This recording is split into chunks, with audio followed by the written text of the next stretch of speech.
11 ચાલુ જોઈતી બરાબર આજે આપણે મિરર ઇમેજ વાળી જેટલી પણ સંખ્યા હોય એ સંખ્યાને શેના વડે ભાગી શકાય છે 11 એટલે કે મિરર ઇમેજ કોને કહેવાય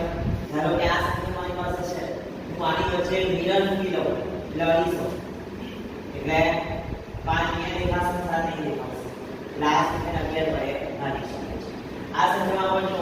અહીંયા મિરર મૂકીએ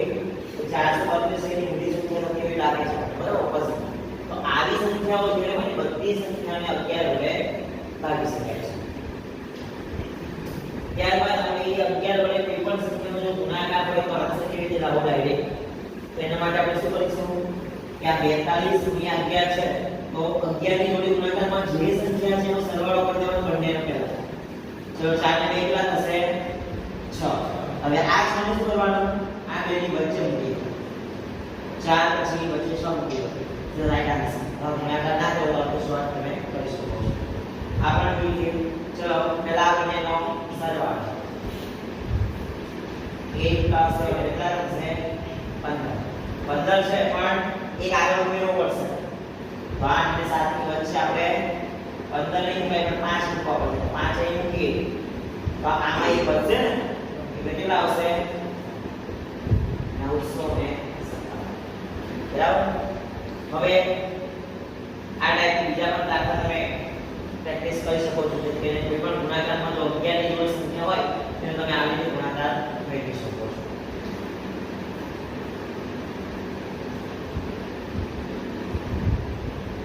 ચલો હવે 5 વડે ગુણાકાર હોય તો શું કરવાનું જો 5 વડે ગુણાકાર હોય તો પહેલા જે સંખ્યા આપી છે એના અડધા કરી દેવા બરાબર અડધા કરીએ એટલે જો 2 ચોકા એટલે 4 આવે અને આના અડધા થશે 3 હવે શું કરવાનું એની જોડે 0 લગાડવાનો તો આ બંનેનો ગુણાકારનો અંશ આવે બરાબર ચલો આના અડધા કરીએ આના અડધા એટલે અહીંયા 4 2 3 અને 0.5 બરાબર